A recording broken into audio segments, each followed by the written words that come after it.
Well, this discussion from there on, the roots of prejudice, has been going on for weeks and weeks. But just a few days ago, when we all got together to try to plan for today's program, there was another surprise. We suddenly discovered that we'd stopped talking about the roots of prejudice, and we're talking about the conquest of prejudice. So I've asked the 4 students, as you see, from Thailand, Malaya, Greece, and Denmark, to help us in this discussion, and I'm going to ask Susie from Brazil. Will you start the ball rolling, Susie? I came to the United States 3 months ago with great reservations. I would be a Brazilian tourist in America, and I was afraid I would behave in the same way American tourists do in Brazil. I was also afraid of not being accepted by people, because Americans in foreign countries very often keep to themselves in their own little communities. Looking back, I can see that all the delegates must have felt the same problem, and even much more than I. Just imagine you were an Asian girl who had been taught that modesty and silence are great virtues, and suddenly find yourself transported to a place where children are brought up to claim their rights in loud voices. Or imagine you were an African or an Asian coming here for the first time in their lives and knowing that Americans discriminate against Negroes and Asiatics. For you must realize how much these facts about America are headlining the rest of the world. Nearly all, our fears were unfounded. Right from the moment we stepped on American soil, we felt at home. First a week at Sarah Lawrence College together. Then the host families, friendly and with a sense of humor. I guess they needed it to put up with us.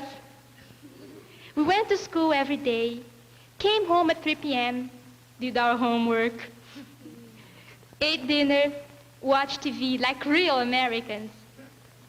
Occasional parties, maybe babysitting. Just imagine, 50 cents an hour for doing nothing. And, of course, the continuous yakking with our hosts about any subject, yes, any subject at all.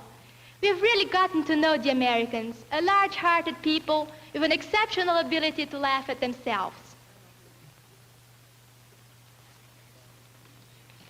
What about your relations with each other, Susie? The most astonishing thing was the casual miracle that made us. We were 34 nationalities, cultures, and the background into one big family. Of course, there were some shocks at first. I come from a very religious country, and I was horrified at Moen's statement that people in Denmark just don't care too much about religion. Sami from Korea was shocked at John's rather rude interruptions of Mrs. Waller. Swan from Malaya was shocked at seeing American boys actually kissing girls in public. Ibrahim from Lebanon, on the other hand, just can't understand how Sangmi is ever going to get married if she isn't allowed to have dates in Korea. Soon enough, all these turned into amusing memories, and we became what we intend to remain for the rest of our lives, friends. It's not just a happy-go-lucky, come-as-may-come friendship either. This opportunity we had of being able to talk to each other about the world's problems and about our own troubles, which are, of course, much more important, about literature, art, and about plain nonsense. To be angry with each other and happy and sad makes us more than friends. We are brothers and sisters. In 3 days, we'll be going back to our countries, and the family will spread out all over the world. So the feelings of hate or mistrust or indifference we feel towards a certain country, you have to compete with the love we feel for a member of the foreign family that lives there. Thanks very much, Susie. Now, just for fun, I kept a copy of what every one of you said 3 months ago when I asked you what your image of America was on arrival.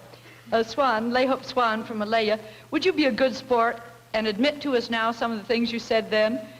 Well, I thought that America was a land of reckless people, irresponsible, indifferent, ambitious, and too materialistic-minded.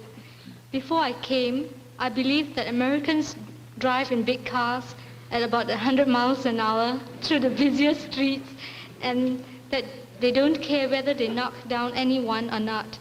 I also thought that American teenagers had no cares or duties, that they did just what they wanted all day long, and they had fun all the time. I also thought that they were rather lightheaded. That was the impression I got from the movies, and that they give way to their passions very easily. Do you think we were like any resemblance between us and the British? Well, I hadn't actually met Americans, so I thought that they were more or less like the English, the British, I mean, and that therefore they were very snobbish. I thought that they thought too much of themselves, and that religion played no part in their daily lives, that they were hard-hearted, self-centered, and that whatever they did, they had a very selfish reason for it. You see, I had never had any contact with American people before, and the things that I really know now about the people here after 3 months are so completely opposite to what I thought I knew when I first came that I blush when I have to admit that I ever said them at all. Let's get a couple more. Trevo from Yugoslavia, what was your image of America when you arrived? Go to the mic, will you? I think that in Yugoslavia we have a correct picture of American way of life.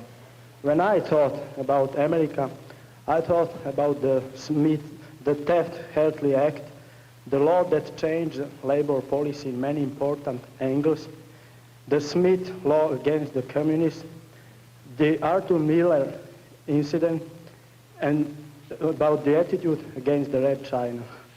Yes, Saroj from Thailand, how about you?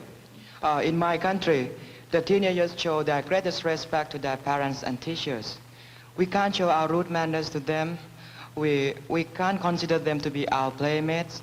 We can't stare at them. We can't start to eat until they do, and we can't touch their heads. And when we come into a room where an older person is sitting, we have to bend down very low so that our heads will never be higher than theirs. And we think that the way you dance is rather rude, not just only rock and roll. And most of the parents in my country, they do not allow their daughters to learn your way of dancing when they are still teenagers, because they consider it bad to let a man catch them. Now, after these 3 months, I know a lot more about the Americans, and I understand them much better than I ever did in my life. And now I don't think anymore that the teenagers are very bad, very lazy, and very rude. And about rock and roll, when I first tried, I came to like it suddenly. Back home in my country, when we see anyone walking with his head bending out, we make fun of him by saying he just came from abroad. But now I realize that walking here is like that because the weather is so cold, so that you have to bend your head down. I'm sure that when I get back home, I'll be changed so much that my parents will be shocked. I won't be so shy anymore, and maybe I'll always like to have the discussions with my friends. Oh, you're not the only one, Cyrus. I can just imagine the look on my parents' faces when I come home in a loud shirt and say, have a ball. It's really funny how all of us have changed. I remember how convinced I was about some of my values when I first came here. And, for example, that the intellectual values were so much higher than any of the others. Now I can't even see how we can ever classify values. I've seen that every valuation depends entirely on the individual. Well, the more I think of it, the more I arrive to the point where every idea seems to be a prejudice, because we can never know what is right and wrong. Therefore, I reached the conclusion that the only thing we have got to do is to stick to the golden mean and avoid extremes. But, Mons, how can you say that? Don't you think that the golden mean is something very mediocre, created for the masses, and that everything great comes from, I don't know, a disturbance, a breaking of rules, a surpassing of mediocrity? Well, I think that all firm convictions are narrow-minded and prejudiced. All the same, I must realize that I have prejudices myself, against non-intellectuals too. One part of me doesn't want the prejudice, but my egoistic center is just delighted to have an opportunity to feel superior, and therefore it wants to stress the prejudice as much as possible.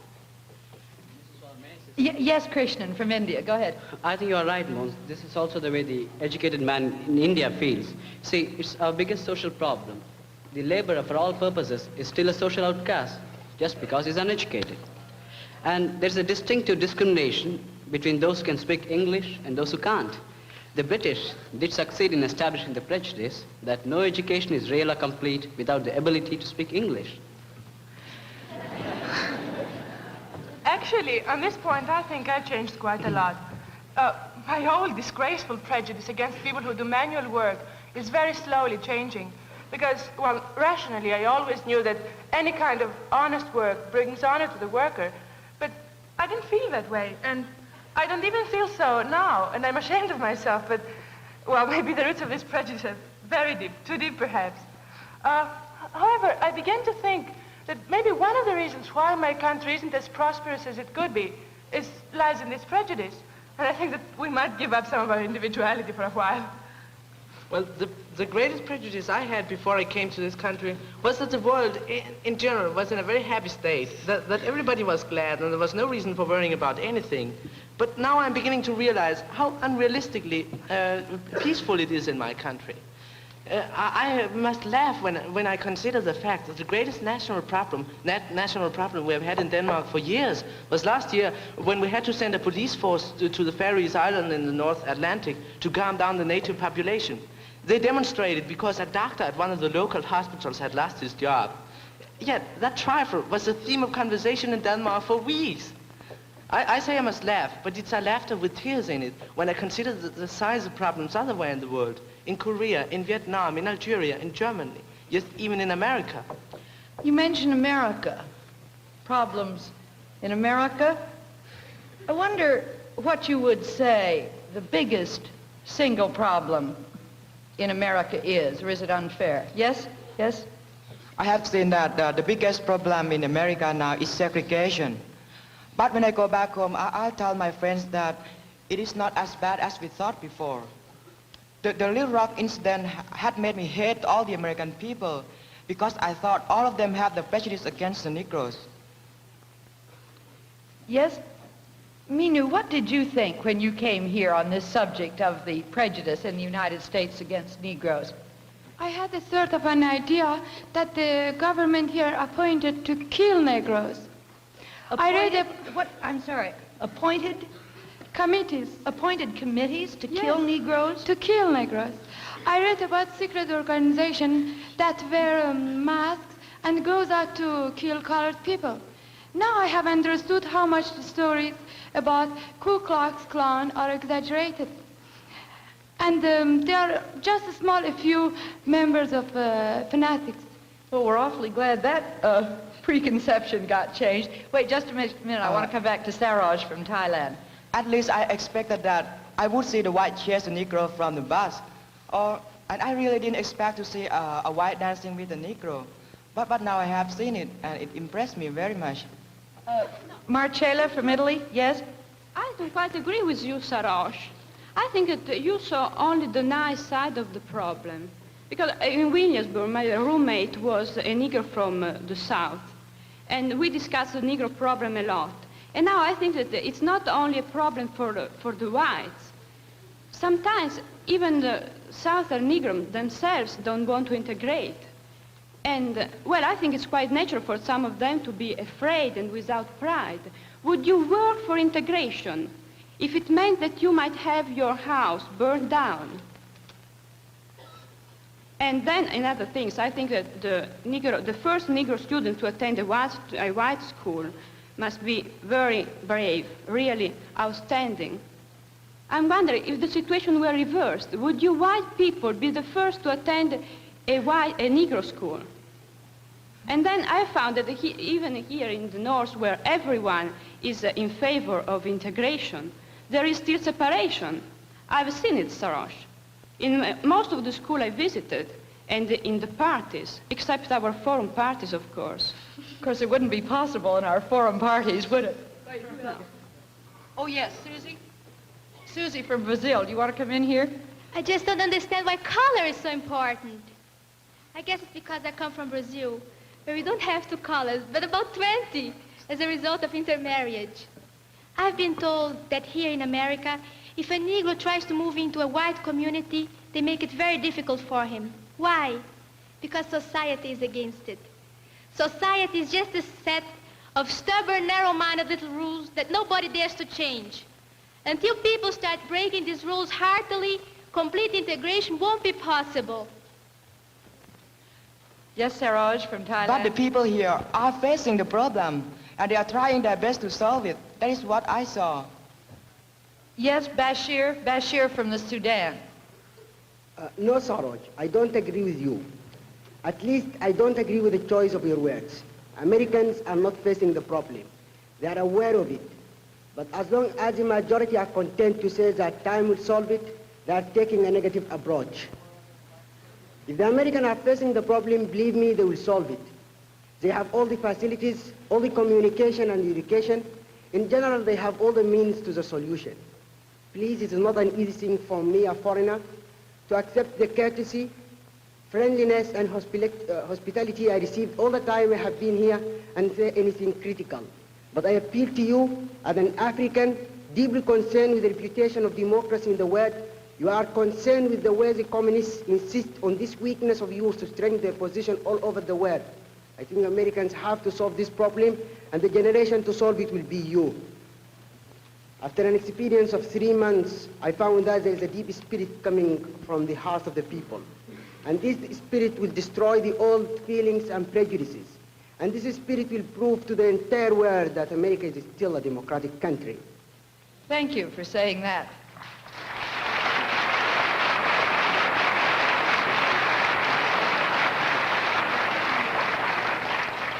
Yes, Ritva from Finland. I don't think it is quite fair to speak only about the prejudices in America when there are so many in our own countries that are very similar. Yes, Faluke from Nigeria. I was just going to say that, Ritva, that prejudice appears in different forms throughout the whole world. But I think it isn't something good because it ruins a country. For instance, in my country, where there are three different tribes, there is a feeling of mistrust, which of course is slowing down the movement towards a free federation of Nigeria. Actually, one thing I discovered about prejudice is that it is never based on logical facts. Therefore, it cannot be solved by reasons, but by educating the people concerned. Quite true, Faluke. Yes, who's next? I can't quite see around the corner. Yilma from Ethiopia, yes? Well, I'm sorry to interrupt, but from my own personal experience, I found that reasons do not always relate to facts. I've always been taught as an Ethiopian that I'm not a Negro. We are taught that we, the Ethiopians, are the descendants from one of the lost tribes of Israel, and thus Ethiopians are rather of the Semitic rather of the Negroes. Well, because I learned this fact, when I came here I had the idea of isolating myself from the other African delegates, because I felt superior and rather different from them. But now, I began to see how much we have in common, if not in race, at least in our ideas and in our color. After all, we all of us are Africans. But now I see how much I was fooling myself. Well, excuse me, Ritva, what were you going to say? I was going to say that when I came here, my only prejudice was against the Finns who speak Swedish. My cousin is engaged to a Swedish boy, and my relatives don't like it at all. Here in America, you always ask, would you like your daughter to marry a Negro? In Finland, we say, would you like your daughter to marry a Swede? Here, I don't talk very much because I think that I ought to learn the facts and not rush into harsh judgments. But I really think that I have outgrown my prejudice against the Swedes, and this is something. Yes, Swan from Malaya. Thank you, Ritva.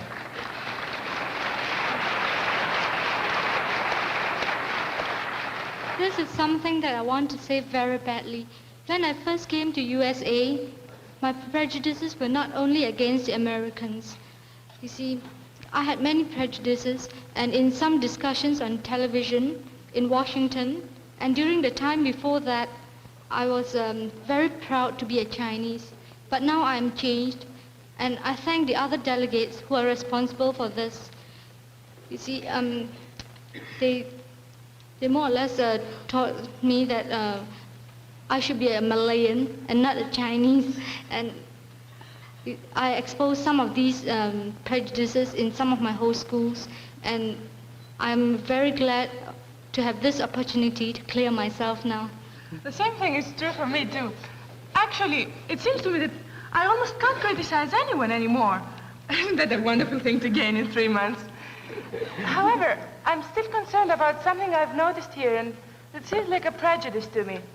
That's the super-nationalism of Americans. I was quite surprised to find an old man who had come from Germany and who told me, you know, you're almost as good as an American. Why don't you come to live here? I was so stupefied I could hardly speak. How would you feel if you came to Athens and someone said, you know, you're almost as good as a Greek. Why don't you give up your American citizenship and come to live here? Well, many of us in the forum group have wondered about that point. There must be a reason for it, don't you think so? Oh, well, of course there must be a reason for it. But behind that national pride that seemed to me like, oh, intolerance and narrow-mindedness, I could see that these people didn't like the society in Europe that had rejected them and had a feeling of gratitude to America that had given them the opportunity to do something with themselves, even to feel aristocratic. And I think I'm quite ashamed because many of the Greek immigrants to the United States must feel the same way. And actually, I don't see how we can stand to create such an atmosphere for a great part of our population. I'm sure now, more than ever before, that we have great responsibilities to the people on whom we almost have to stand in order to ascend. That's quite a change in you, Ike. The intellectual proponent of the elite that arrived here.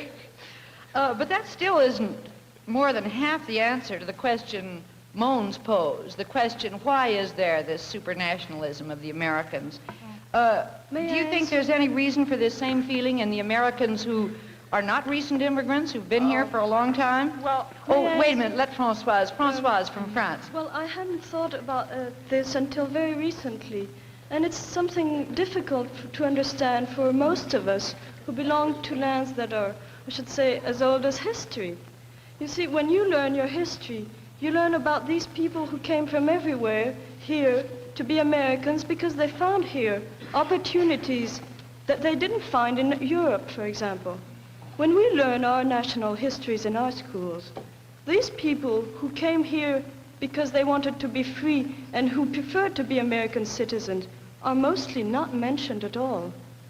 I had an experience similar to Ike's in a high school in the Bronx. I met a girl who had just fled from Hungary, and she told me how wonderful it was to be truly free. And here she could really, she was able to become true what she had always desired. And I think these are the people who are more American than the Americans themselves because they feel what American freedom is. And these are those who made me understand what American freedom was. Well, it all depends on what you mean by real freedom. I don't know, freedom can become a burden if you get too much used to it. And so does the acquisition of any other right without constant research for it. When you're all happy and satisfied with yourself, what is the way to progress? And it has always seemed to me that you have to be very unhappy and dissatisfied in order to achieve and to attempt, first of all, and to achieve anything great. There's another thing that troubles me. Has religion here become so much a part of everyday life that it's too much taken for granted? Here, people don't seem to rediscover religion every moment, constantly, but just to conciliate it with all their other social activities. And the great problems of humanity, the problem of the existence of God, of the creation of the universe, of the real purpose of our life, don't seem to trouble people that much here. I remember once having spoken to a girl, a college girl, about these things, and she said to me, I had never thought of it before. I'll think of it tonight and tell you tomorrow. How unlucky she seemed to me. It seems that she had missed so much of the fun of life. But then she didn't realize it, so perhaps she didn't miss it. However, I think that some of us Europeans, degenerate and decadent though they may call us, are still far more concerned with the philosophy of religion than people here. And I'm glad for the mystic attitude and the great concern for the important problems of human beings that, it seems to me that still exist and burn in us in Europe and Asia. Objections, Why? Ivy, objections. Speak for yourself. I think we have done with these ancient medieval problems. I'm sure there are far more atheists in Europe than there are in America. Even so. Well, but there is one thing. It has been so much alike in Denmark and America, and I have to protest about it. I feel so much a part of it, so much home in my host families and communities that I have not had a chance to feel I was in a foreign country. Well, in summary, I would say that it has been of the greatest importance to me, and I suppose to many of us, to realize once again how values change in different social and historical environments. I've been thinking more and in a different way on this idea of the freedom of the individual. And for the first time in my life, I realize now that some people can find freedom in society just by filling the responsibilities to others and not in solitude as I thought before. Also, I had not realized the importance of America as a new country, a new world, where you can see the human evolution and where new wonderful things can happen, but also a decline be brought as well. I had not seen how our civilization in Southern Europe is declining and how better Americans are in some ways. I think Americans are so full of strength that they prefer to live rather than to play intellectual games as we do. And also, I've seen some of the disadvantages of the democracy, the danger of a leveling off of all people. But the most important thing for me was that I saw that there are so many beautiful things to see, to hear, to discover in life, that for the first time in my life, I'm now very sure I want to live. And in this way, I've gained an affirmative position to life, which I never had before. And I think it's the greatest gift for which I have to thank America. And thank you for saying that to us, Ike.